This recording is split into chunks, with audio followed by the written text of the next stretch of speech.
where the price of this around $100.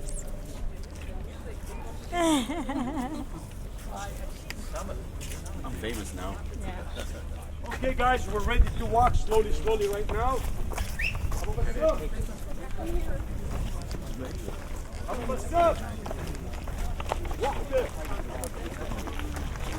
Anybody wants to ride a horse? Listen, guys, as I mentioned to you, the horses are free, included in your ticket. If you want to take it to the beginning of the canyon, you pay a small token of tip. Anybody interested?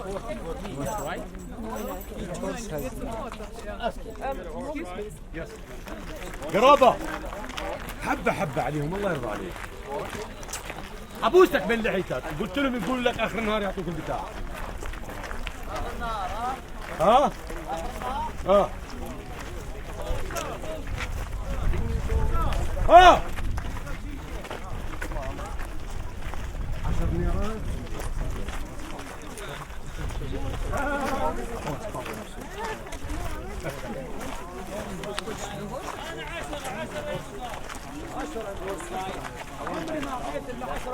Horses. My friend's horses.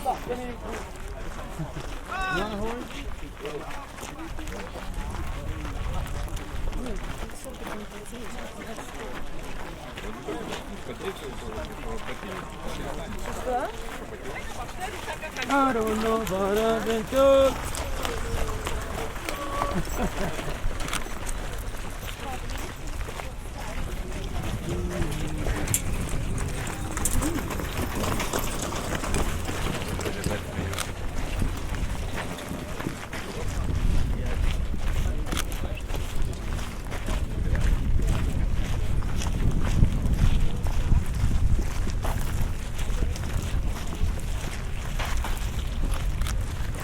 With the women, it's not so hard. No, it's the breeze that helps. Yeah, a lot.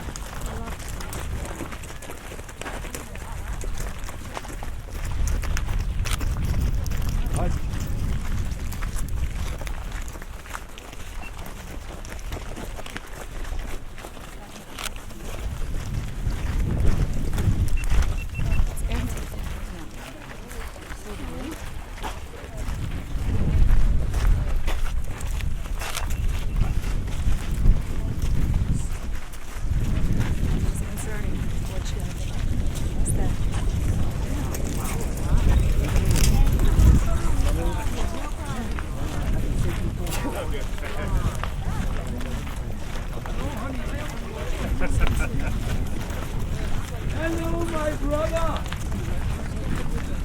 Guys, when you come back, this guy will give you a great discount. How much? What about now? Now? I don't know. Anybody wants to buy something now, guys?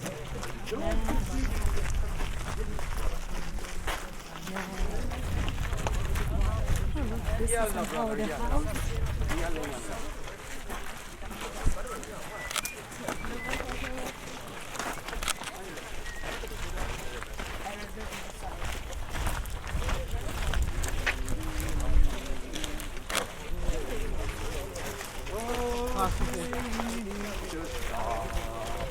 Please come over here and leave a space for people behind you so they don't have to call me names.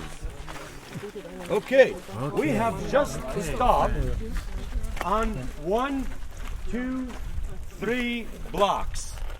26 of those blocks all around the city. Keep in mind, the city of Petra and Rum Valley are nothing but sandstone. Now, what do they do with these blocks? They differ in shape, size, and decoration, but they serve one purpose. They only bury inside them one highly religious person. How do they bury their dead? Sandstone. They dig the sandstone on the ground, they make the grave and lay the body with the possession and the belongings of the person. Then they seal it with a rock. That's how they bury their dead into the city. Now they come and seek comfort by those things for good things to happen to their city and bad things to stay away from it. When did they make them?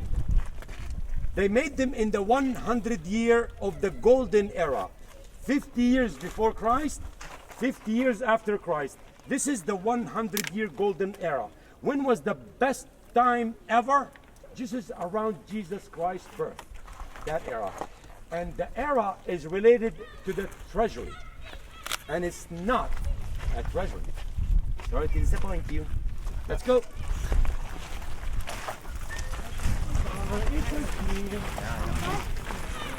Wanna fight?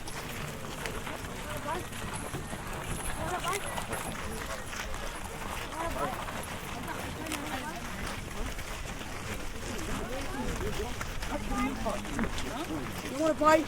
All for $1. Over here, guys. All $1. My day here. Make his day, please. All my day. All $1. Okay, now you start to get a grasp of what is going on in this city. If you see the V-shaped steps there, do you see the V-shapes up there? Yeah. This structure has a V-shaped steps stairway to heaven. Exactly. V-shaped steps stairway to heaven. This is a common sight in the city of Petra. This is nothing but a family tomb for the dead. Now, it could be small like this, medium, large, humongous. The size of the family tomb reflects the status: poor, middle class, high class, monarchy. Now, it doesn't have to be exactly that shape. It could be different shapes influenced architecturally by other means and ways, like they were influenced by the Greek architecture, by the Roman, by the Indians, by the Egyptians. Now, this is a typical family tomb. Any decoration with facade, even the treasury, it is nothing but for the dead.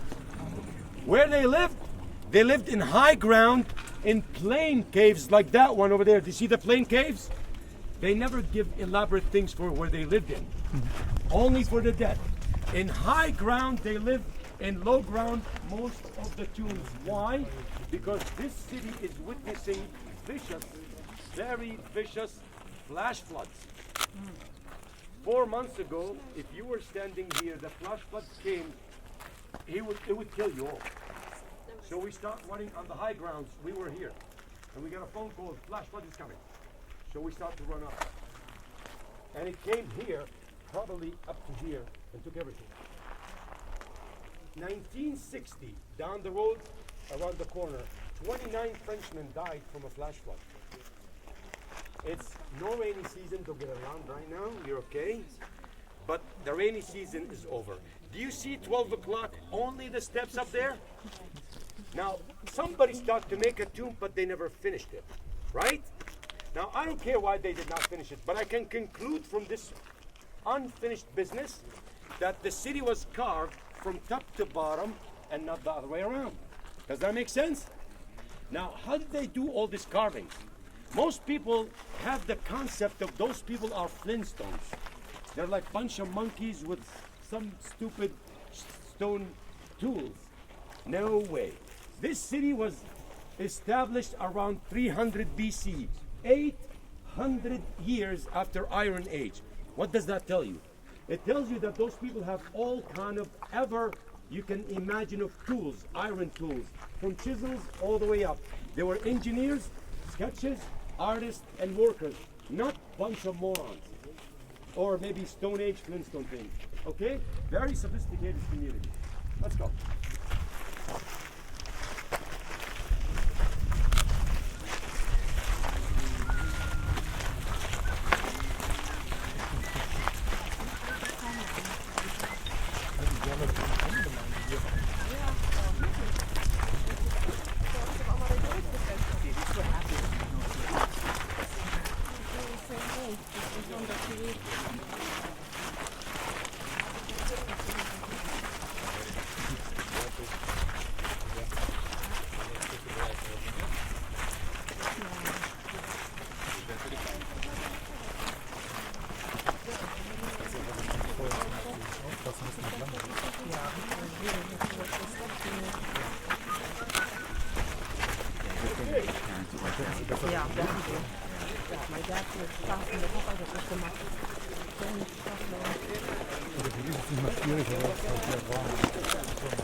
Are you enjoying Jordan?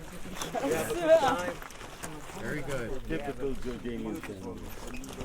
Okay, guys, if you don't take pictures on the way in too much and you're not happy and satisfied, you can always get another chance on the way back. Don't worry about it. Even the treasury, you're going to go through the same thing back and forth. Now, this is a family tomb. Is this a poor family? This is definitely high class. Do you see the upper level?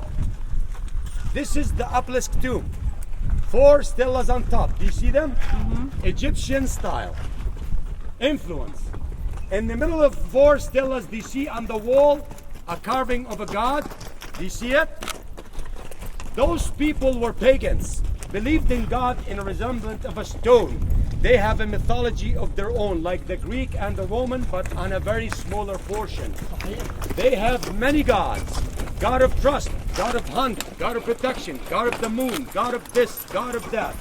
The most famous 3 gods are Dushara, Allat, and Uzza. That's Dushara, the god of protection, the god of the gods. You walk inside the upper room. What exactly is inside? 7 graves dug into the sandstone. Family tomb. Now look downstairs. Another room with benches carved within the room of a shape U with a table. Now this setup is called triclinium. It is a Greek word for dining room. So what is a dining room doing underneath dead people? Those people inscripted inside, it says, I, Abdu Monaco, I built this tomb for me and my family to be remembered year after year. Does this give you an indication that they celebrate the loved ones that they died? Yes, they do. Once a year, every family will come to the doorstep of each tomb, open the door, clean up, make a big feast, display it on the table with wine. They do rituals, offerings, etc., etc. Their loved ones, they will be there remembered. They will sleep for a while, get up clean, close, and leave. Once a year, this has to be done. Shall we? Let's go. Halawa. Guys, you wanna change your guide?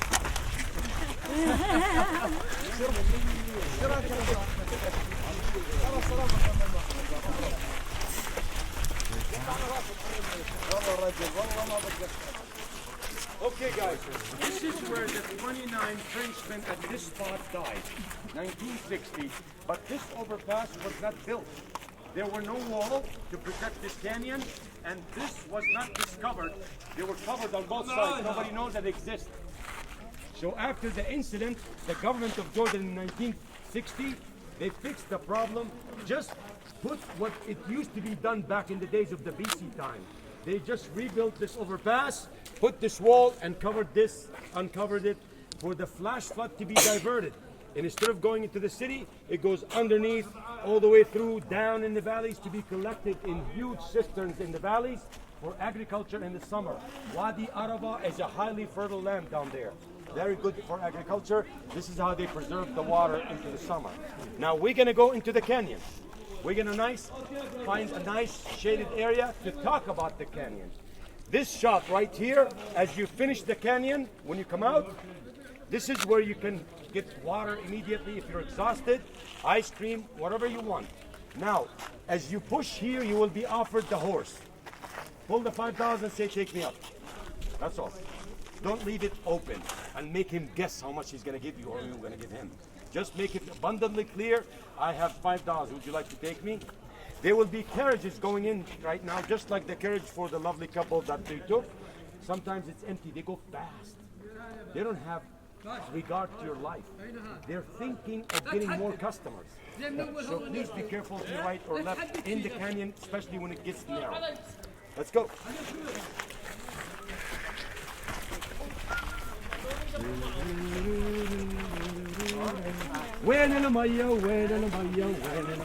This is Mr. Auni. Any famous president, prime minister. He has a picture with more than 700 important people. This guy right here. Where's my ice cream and my water for those 2 words? Yalla grabo. 1 and 2 and bye. There you go. Brilliant.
This nice pavement is over.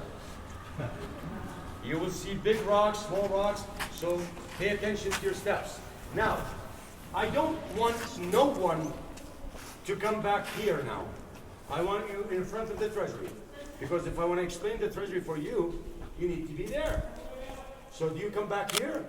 No. Do you go beyond the treasury? No. We will eventually all go back beyond the treasury.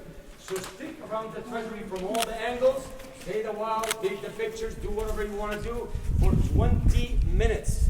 Now there's camels there. You can ride it, one little round with a picture, profile picture.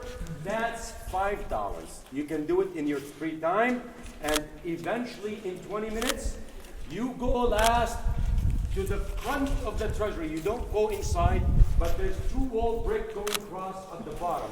See what they discovered under the treasury. And once you look down and say, wow, you just turn around and sit on that little wall for the shade.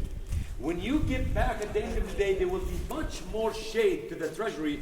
You can back up all the way to the back of the treasury and take a good picture. Don't feel bad the sun ray is not too good. You can do it at the end of the day.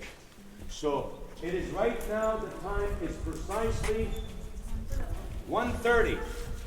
So in 20 minutes, 1:40, all of you in front of the treasury clustered there like this, waiting for me to explain it to you. Enjoy the scene. Thank you.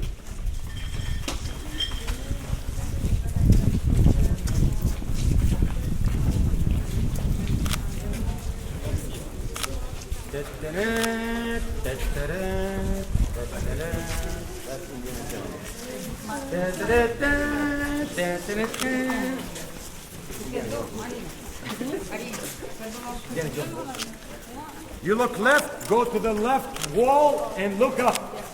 Look up. There you go. There, straight.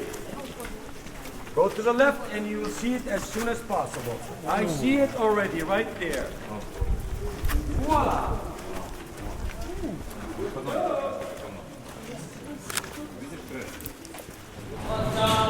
Yeah, they should watch out.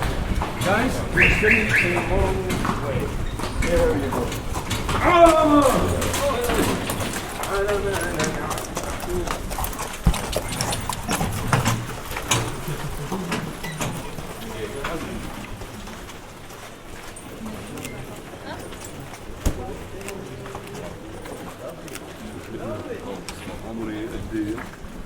Can I go camel?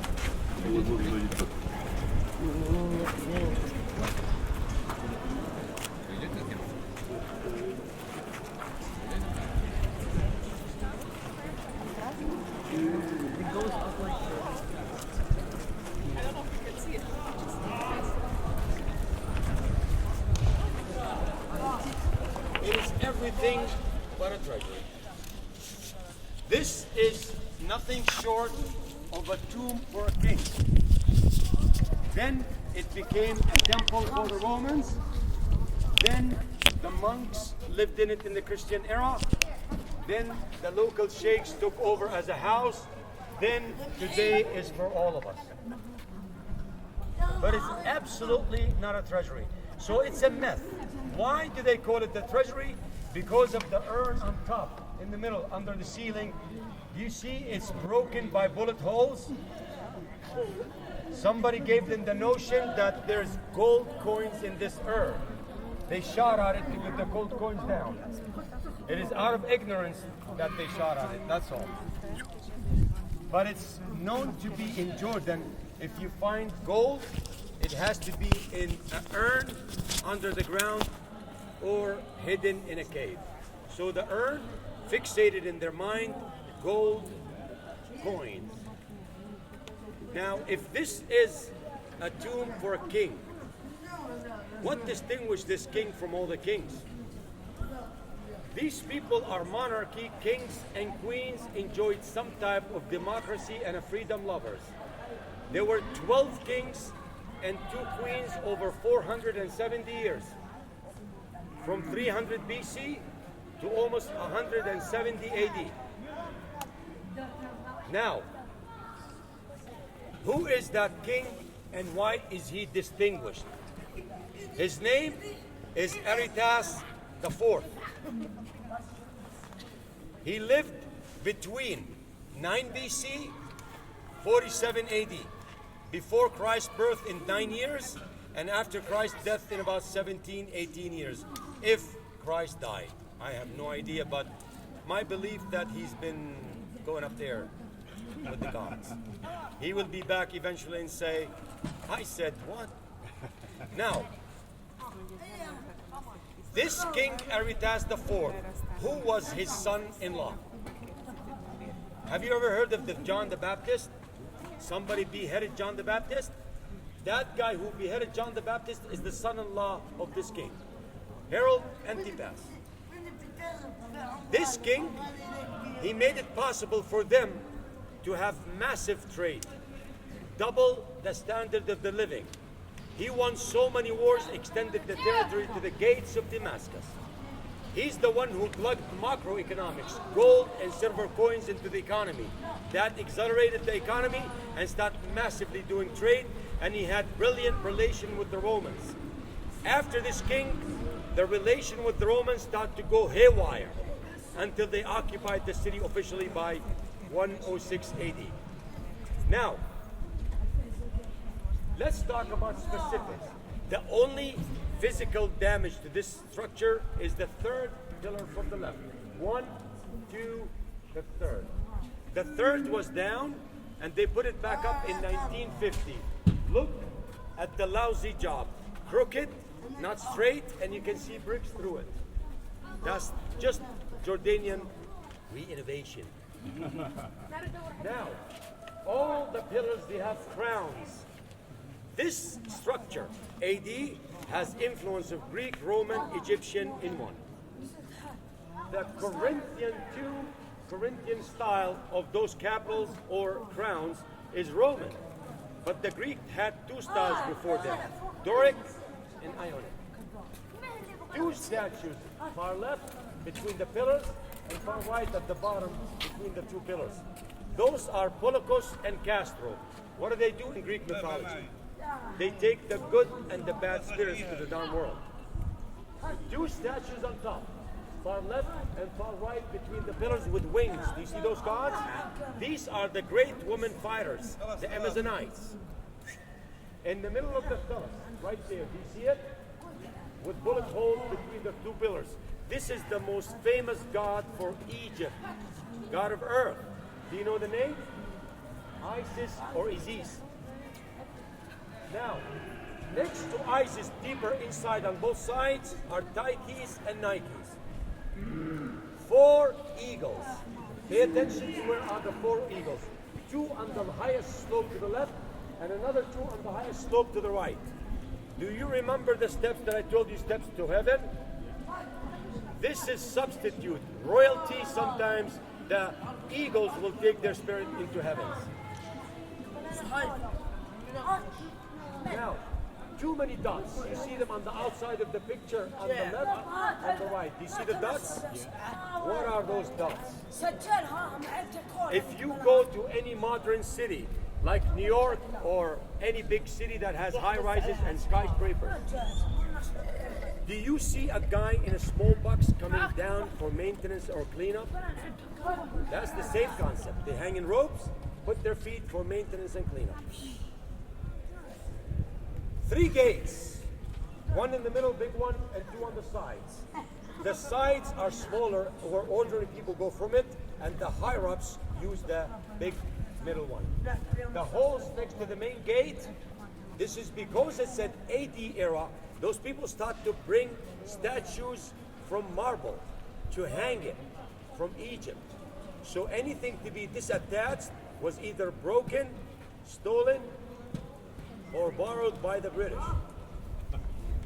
Now, what's inside? Is it Indiana Jones movie that you need to take a rope to go in so you can come back and not get lost? It's just one chamber, one gigantic room, that's it. No more, no less. $1 million question. This is the most intriguing question that faced the archaeologists, and they eventually found out how they did that.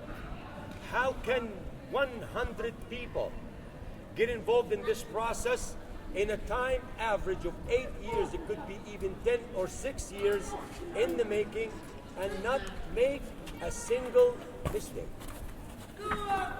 One could think that at least one guy will make a small fraction and they will have to stop the work because it's irreversible.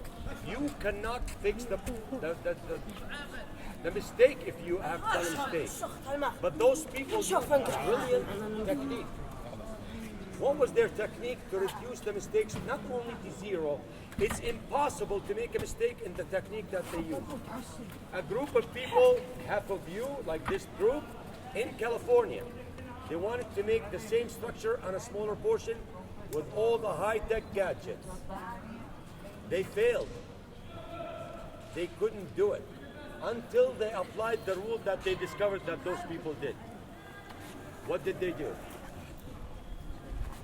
Now, what you saw down there is BC time, not AD. So, when you used to come to the city of Petra, this ground was lower than this. And you walk from the canyon, you only approach and see what's down there. And this did not exist, it was like this.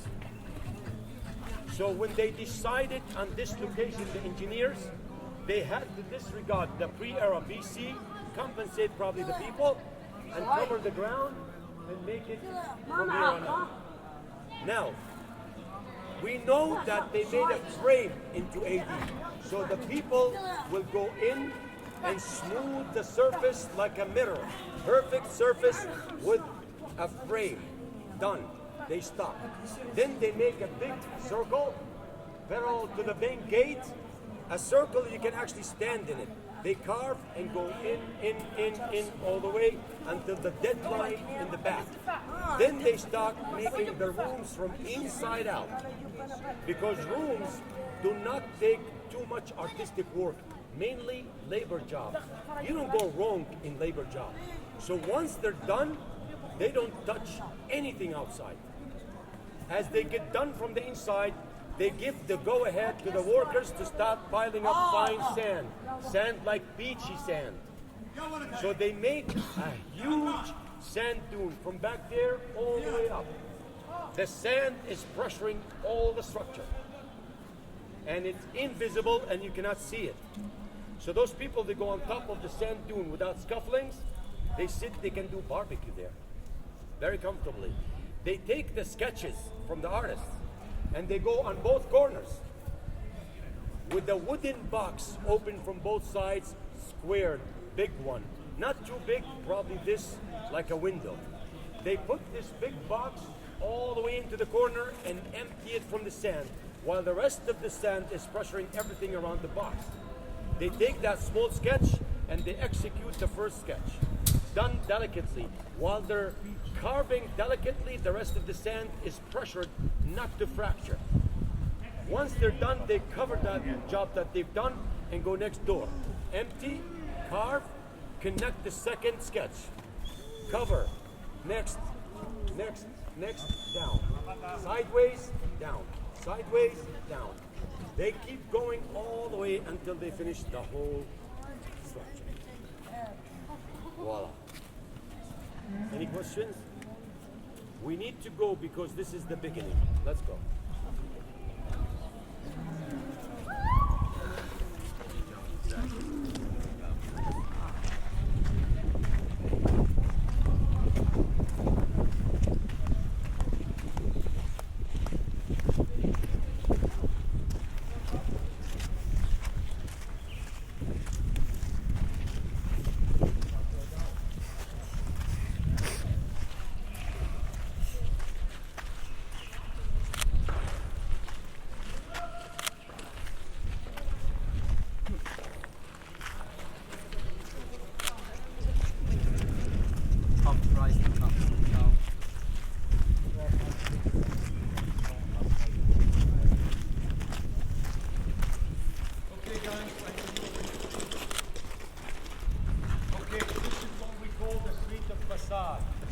These tombs belongs to the higher-ups as reflected by the size.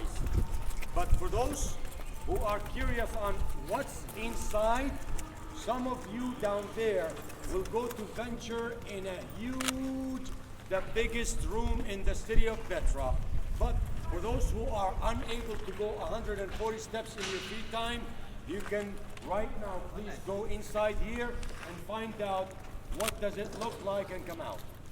If you are not going to be able to take 140 steps. See how pleasant it is and cool, and it's actually very warm in the winter. Sandstone has that tendency to be warm in the winter and cool in the summer. It's not beautiful still in there.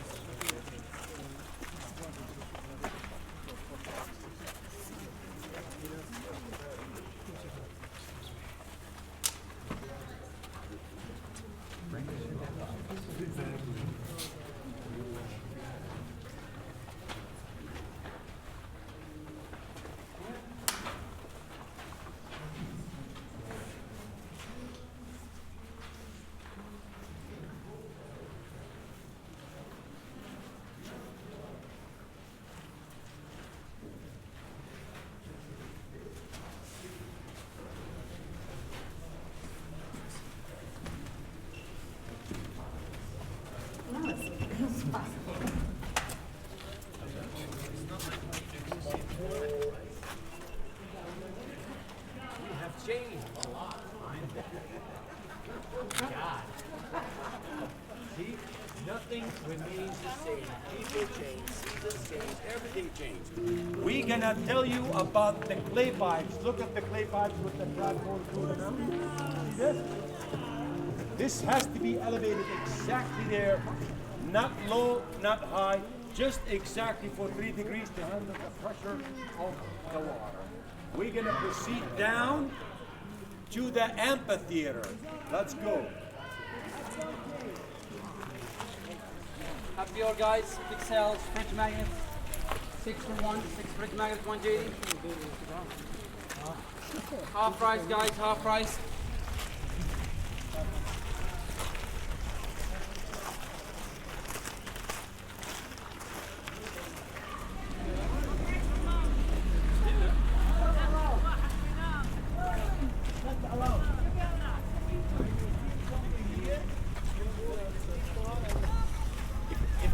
You're right.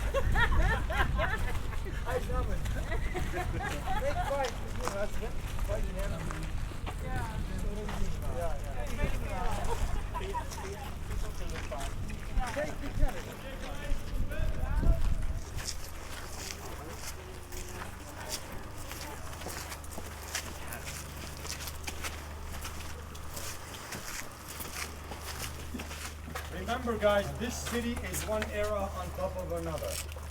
This is the famous amphitheater But notice how it is all carved, not built. This is not an easy task to do. But this was done around 95 or 100 BC. That means it's before the Romans came into the region. So if it was not Roman idea, where the hell did they get the idea from? Greece. Thank you. So somebody came from a Greek town as they traveled everywhere. Now, you tell me, back in those days, one guy will stand there, 3,000, 10,000, 12,000 people, no matter how big it is, everybody will hear him without shouting and talking normally. And he can see all the faces, and all the faces will see him. Isn't that technology? Definitely something like out of the ordinary for them. So they've been delivered the message, King, I can make you talk to all your people without shouting like every day on your wife.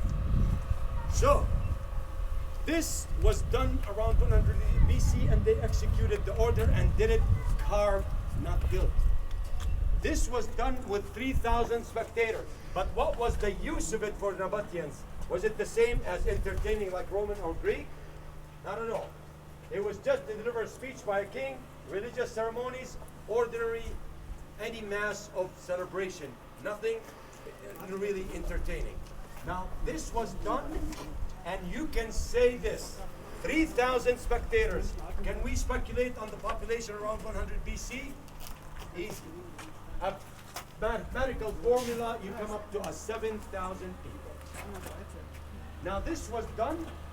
They used it for quite some time, and then the Romans started to come in. And they were looking at them. Who told you that that's the only thing you do?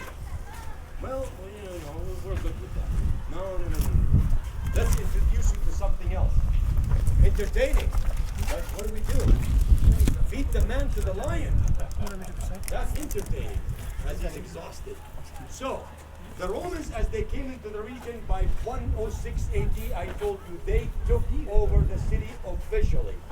But they were delivered a word from Rome that Hadriano, their emperor, is coming to the Near East to inspect all of it, but he specifically said, I want to come and see the city of Petra. So the Romans were busy building everywhere in the region, as well as the city of Petra. So the Romans start building, material building with bricks. Do you see this? This is the second era Roman. So they added more sheets to the sides to make it perfect, half circle, and connect both ends with a high, beautiful stage. Of course, earthquakes took it down. But this was a perfect and beautiful amphitheater. And then Hadriano came here and he delivered a speech to the locals and Romans in 129 AD. Now, there were marble involved. If you look behind you, the traces of last marbles that they used there, the Romans. This was a beautiful amphitheater as it was done by the Romans. And every time you see arches, that's immediately Roman. This is the story of this beautiful place. Then the monks and the Christianity era also used it to their advantage. But there were two powerful earthquakes. One mid-3rd century AD and one mid-almost 7th century AD. Christianity and Islamic era. Massive two earthquakes took everything down in the region, including this. But look at the carving. Still standing the test of time because this is part of a whole mountain. Mother Nature cannot mess with that. All right? Now, this is the one day. We're done. My recommendation that your parents can actually come with you down just 2 minutes. We're going to sit in a nice shaded area with benches and chairs. We'll talk to you about your free time. Let's go.